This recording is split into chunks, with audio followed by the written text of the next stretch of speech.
जय श्री राधे कृष्ण दोस्तों, जय माँ अम्बे। आपका मेरे YouTube चैनल ज्ञान की गंगा में स्वागत है।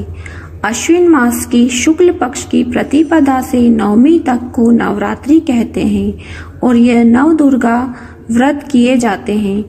इसमें घट स्थापना करके 8वें दिन दुर्गा पूजन कर हवन किया जाता है। घट स्थापना, दुर्गा पूजन सामग्री: गंगा जल, रोली, मोली, पान, सुपारी, धूप बत्ती, घी का दीपक, फल फूल की माला, विप्पल पत्र, चावल, केले के खम्भे, वंदनवार के वास्ते आम के पत्ते, चंदन, घट, नारियल, हल्दी की गांठ, पंचरत्न, लाल वस्त्र, पूर्ण पात्र, चावल से भरा हुआ पात्र, गंगा की मृतिका, जो बताशा, सुगंधित तेल, सिंदूर, कपूर, पंच सुगंध, नैवेद्य के वास्ते कोई फल, पंचामृत जिसमें दूध, दही, घी, चीनी और मधु, ये 5 प्रकार की चीजों को मिलाकर पंचामृत तैयार किया जाता है। पंचगव्य: गाय का गोबर, गोमूत्र, गोदूध, गोदही, गोघृत, दुर्गा जी की स्वर्ण मूर्ति अथवा मृतिका की प्रतिमा, कुमारी पूजन के लिए वस्त्र, आभूषण तथा नैवेद्य आदि, अष्टमी में ज्योति पूजन के वास्ते उपरोक्त सामग्री, डाब, घृत और गंगा जल, ये सब सामग्री एकत्रित करके दुर्गा पूजन करनी चाहिए। श्री दुर्गा नवरात्रि व्रत की विधि इस प्रकार है। इस व्रत में उपवास या फलाहार आदि का कोई विशेष नियम नहीं है। प्रातःकाल उठकर स्नान करके मंदिर में जाकर या घर पर ही नवरात्रों में दुर्गा जी का ध्यान करके यह कथा पढ़नी चाहिए। कन्याओं के लिए यह व्रत विशेष फलदायक है। श्री जगदम्बा की कृपा से सब विघ्न दूर होते हैं। कथा के अंत में बारंबार दुर्गा माता तेरी सदा जय हो का उच्चारण करें। जय श्री अम्बे माँ। कथा प्रारंभ। बृहस्पति जी बोले, हे ब्रह्मा जी, आप अत्यंत बुद्धिमान, सर्वशास्त्र और चारों वेदों को जानने वालों में श्रेष्ठ हो। हे प्रभु, कृपा कर मेरा वचन सुनो। चैत्र, अश्विन, माघ और आषाढ़ मास के शुक्ल पक्ष में नवरात्र का व्रत और उत्सव क्यों किया जाता है? हे भगवान, इस व्रत का क्या फल है? किस प्रकार करना उचित है और पहले इस व्रत को किसने किया, सो विस्तार से कहिए। बृहस्पति जी का ऐसा प्रश्न सुनकर ब्रह्मा जी कहने लगे कि हे बृहस्पति, प्राणियों का हित करने की इच्छा से तुमने बहुत ही अच्छा प्रश्न किया है।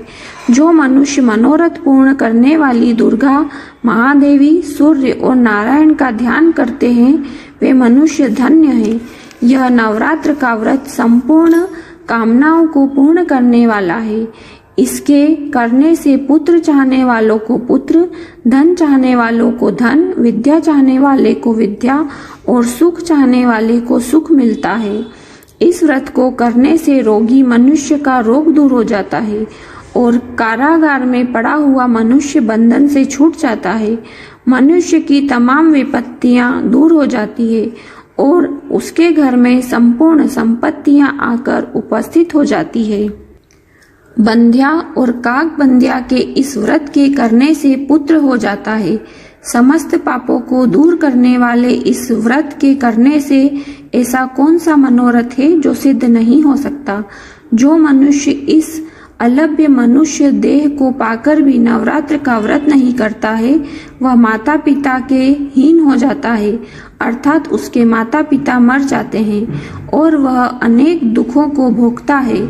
उसके शरीर में कुष्ठ हो जाता है और अंगहीन हो जाता है। उसके संतानोत्पत्ति नहीं होती है। इस प्रकार वह मूर्ख अनेक दुख भोगता है। इस व्रत को न करने वाला निर्दयी मनुष्य धन और धान्य से रहित हो भूख और प्यास के मारे पृथ्वी पर घूमता है और गूंगा हो जाता है।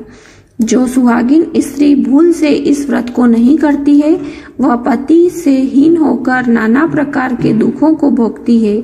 यदि व्रत करने वाला मनुष्य सारे दिन का उपवास न कर सके तो एक समय भोजन करे और उस दिन बांधवों सहित नवरात्र व्रत की कथा श्रवण करे। हे बृहस्पति, जिसने पहले इस महाव्रत को किया है उसका पवित्र इतिहास मैं तुम्हें सुनाता हूँ, तुम सावधान होकर सुनो। इस प्रकार ब्रह्मा जी के वचन सुनकर बृहस्पति जी बोले, हे ब्राह्मण, मनुष्यों का कल्याण करने वाले इस व्रत के इतिहास को मेरे लिए कहो, मैं सावधान होकर सुन रहा हूँ। आपकी शरण आए हुए मुझ पर आप कृपा करो। ब्रह्मा जी बोले, पिठत नाम के मनोहर नगर में एक अनाथ नाम का ब्राह्मण रहता था। वह भगवती दुर्गा का भक्त था। उसके संपूर्ण सद्गुणों से युक्त मानो ब्रह्मा की सबसे पहली रचना हो ऐसी यथार्थ नाम वाली सुमति नाम की एक अत्यंत सुंदर कन्या पैदा हुई। वह कन्या सुमति अपने घर के बालकपन में अपनी सहेलियों के साथ क्रीड़ा करती हुई इस प्रकार बढ़ने लगी जैसे शुक्ल पक्ष में चंद्रमा की कला बढ़ती है। उसका पिता प्रतिदिन दुर्गा की पूजा और होम किया करता था। उस समय वह भी नियम में वहां उपस्थित होती थी। एक दिन वह सुमति अपनी सखियों के साथ खेलने लग गई और भगवती के पूजन में उपस्थित नहीं हुई। उसके पिता को पुत्री की ऐसी असावधानी देखकर क्रोध आया और पुत्री से कहने लगा कि हे दुष्ट पुत्री, आज प्रभात से तुमने भगवती का पूजन नहीं किया। इस कारण मैं किसी कुष्ठी और दरिद्र मनुष्य के साथ तेरा विवाह करूंगा। इस प्रकार कुपित पिता के वचन सुनकर सुमति को बड़ा दुख हुआ और पिता से कहने लगी कि हे पिताजी, मैं आपकी कन्या हूँ, मैं आपके सब तरह से अधीन हूँ। जैसी आपकी इच्छा हो वैसा ही करो।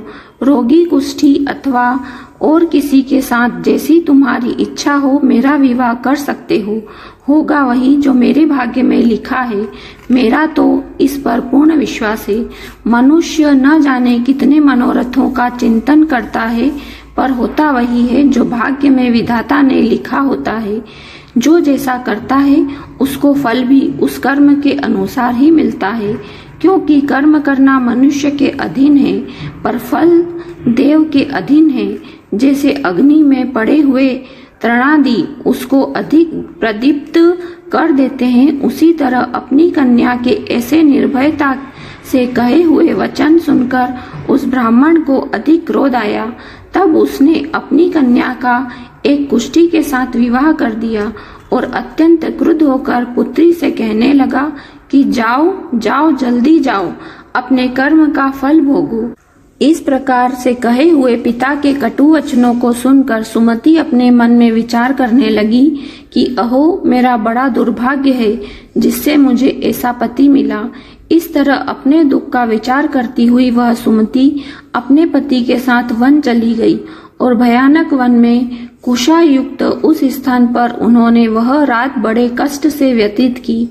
उस गरीब बालिका की ऐसी दशा देखकर भगवती पूर्व पुण्य के प्रभाव से प्रकट होकर सुमति से कहने लगी कि हे दीन ब्राह्मणी, मैं तुम पर प्रसन्न हूँ। तुम जो चाहो वरदान मांग सकती हो। मैं प्रसन्न होने पर मनवांछित फल देने वाली हूँ।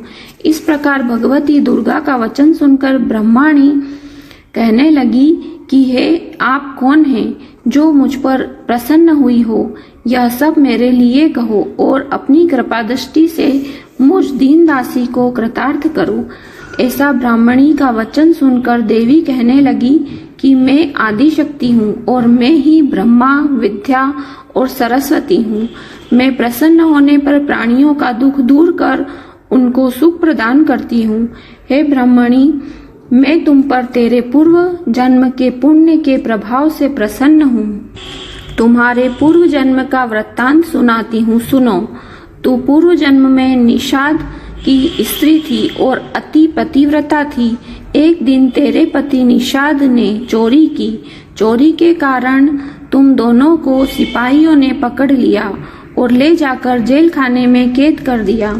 उन लोगों ने तेरे को और तेरे पति को भोजन भी नहीं दिया। इस प्रकार नवरात्र के दिनों में तुमने न तो कुछ खाया और न ही जल ही पिया।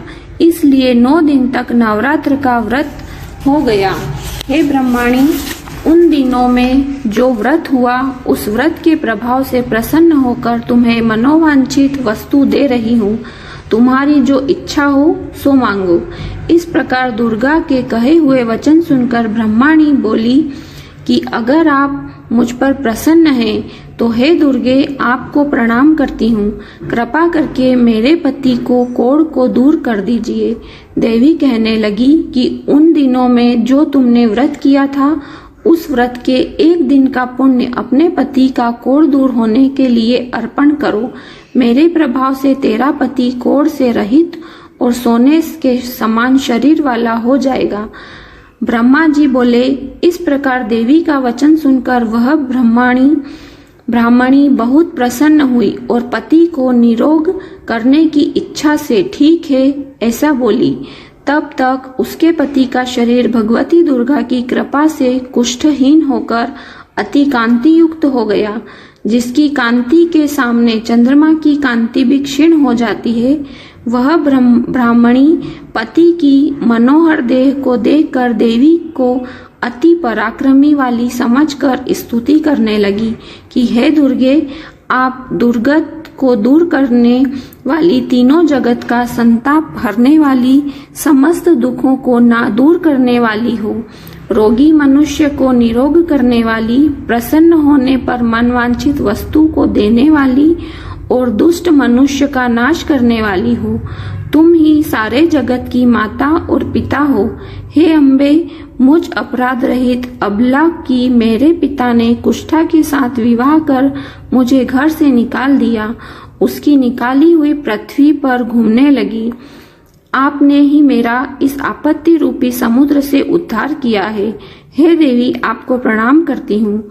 मुझ दीन की रक्षा करो। ब्रह्मा जी बोले कि हे बृहस्पति, इस प्रकार उस सुमति ने मन से देवी की बहुत स्तुति की। उससे ही हुई स्तुति सुनकर देवी को बहुत संतोष हुआ और ब्राह्मणी से कहने लगी कि हे ब्राह्मणी, तुम्हारे उदालय नाम का एक अति बुद्धिमान, धनवान, कीर्तिवान और जितेंद्रिय पुत्र शीघ्र ही होगा। ऐसे कहकर वह देवी उस ब्राह्मणी से फिर कहने लगी कि हे ब्राह्मणी, और जो कुछ तेरी इच्छा हो वही मनवांछित वस्तु मांग सकती है। ऐसा भगवती दुर्गा का वचन सुनकर सुमति बोली कि हे भगवती दुर्गे, अगर आप मेरे ऊपर प्रसन्न हैं तो आप कृपा कर मुझे नवरात्रि विधि बताइए। हे दयावती, जिस विधि से नवरात्र व्रत करने से आप प्रसन्न होती हैं, उस विधि और फल के मेरे लिए विस्तार पूर्वक वर्णन कीजिए। इस प्रकार ब्राह्मणी के वचन सुनकर दुर्गा कहने लगी कि हे ब्राह्मणी, मैं तुम्हारे लिए संपूर्ण पापों को दूर करने वाली नवरात्र व्रत की विधि को बतलाती हूँ, जिसको सुनने से तमाम पापों से छूटकर मोक्ष की प्राप्ति हो जाती है। अश्विन मास के शुक्ल पक्ष की प्रतिपदा से लेकर 9 दिन तक विधि पूर्वक व्रत करें। यदि दिन भर का व्रत न कर सके तो एक समय का भोजन करें। पढ़े लिखे ब्राह्मणों से पूछकर घट स्थापना करें तथा वाटिका बनाकर उसको प्रतिपादित जल से सींचे। महाकाली, महालक्ष्मी और महासरस्वती मूर्तियां बनाकर उनकी नित्य विधि सहित पूजा करें और पुष्पों से विधि पूर्वक अर्घ्य दें। बिजोरा के फूल से अर्घ्य देने से रूप की प्राप्ति होती है। जायफल से कीर्ति, दाख से कार्य की सिद्धि होती है। आंवले से सुख और केले से भूषण की प्राप्ति होती है। इस प्रकार फलों से अर्घ्य देकर यथाविधि हवन करें। खांड, घी, गेहूं, शहद, जौ, तिल, बिंब, नारियल, दाख और कदम्ब, इनसे हवन करें। गेहूं होम करने से लक्ष्मी की प्राप्ति होती है। खीर व चंपा के पुष्पों से धन और पत्तों से तेज और सुख की प्राप्ति होती है। आंवले से कीर्ति और केले से पुत्र की प्राप्ति होती है। कमल से राज सम्मान और दाखों से सुख संपत्ति की प्राप्ति होती है। खांड, घी, नारियल, शहद, जौ और तिल, इनसे तथा फलों से होम करने से मनवांछित वस्तु की प्राप्ति होती है। व्रत करने वाला मनुष्य इस विधान से होम कर आचार्य को अत्यंत नम्रता के साथ प्रणाम करे और यज्ञ की सिद्धि के लिए उसे दक्षिणा दे। इस महाव्रत को पहले बताई हुई विधि के अनुसार जो कोई करता है उसके सब मनोरथ सिद्ध हो जाते हैं, इसमें तनिक भी संशय नहीं है। इन 9 दिनों में जो कुछ दान आदि दिया जाता है उसका करोड़ों गुना मिलता है। इस नवरात्र के व्रत करने से ही अश्वमेध यज्ञ का फल मिलता है। हे ब्राह्मणी, इस संपूर्ण कामनाओं को पूर्ण करने वाले उत्तम व्रत को तीर्थ, मंदिर अथवा घर में ही विधि के अनुसार करें। ब्रह्मा जी बोले कि हे बृहस्पति, इस प्रकार ब्राह्मणी को व्रत की विधि और फल बताकर देवी अंतर्ध्यान हो गई। जो मनुष्य या स्त्री इस व्रत को भक्ति पूर्वक करता है वह इस लोक में सुख पाकर अंत में दुर्लभ मोक्ष को प्राप्त होता है। हे बृहस्पति, यह दुर्लभ व्रत का महात्म्य मैंने तुम्हारे लिए बतलाया है। ऐसा ब्रह्मा जी के वचन सुनकर बृहस्पति जी आनंद के कारण रोमांचित हो गए और ब्रह्मा जी से कहने लगे, हे ब्रह्मा जी, आपने मुझ पर अति कृपा की जो अमृत के समान इस नवरात्रि व्रत का महात्म्य सुनाया। हे प्रभु, आपके बिना और कौन इस महात्म्य को सुना सकता है। ऐसे बृहस्पति जी के वचन सुनकर ब्रह्मा जी बोले कि हे बृहस्पति, तुमने सब प्राणियों का हित करने वाले इस अलौकिक व्रत को पूछा है, इसलिए तुम धन्य हो। यह भगवती शक्ति संपूर्ण लोगों का पालन करने वाली है। इस महादेवी का प्रभाव को कौन जान सकता है। श्री दुर्गा नवरात्र व्रत कथा समाप्त। जय माँ भगवती, जय माँ अम्बे। उम्मीद है दोस्तों आपको मेरी ये वीडियो पसंद आई होगी। अगर आपको मेरी ये वीडियो पसंद आई है तो लाइक अवश्य करें और ज्यादा से ज्यादा शेयर करें और नवरात्र के 9 दिनों में माँ का उपवास रखकर माँ की सेवा करके उनका आशीर्वाद प्राप्त करें। और अगर आप इस चैनल पर नए हैं तो चैनल को सब्सक्राइब कर लें और बेल आइकन दबा लें, जिससे आपको हमारी आगे आने वाली सभी नोटिफिकेशन मिलती रहेगी। जय माँ अम्बे।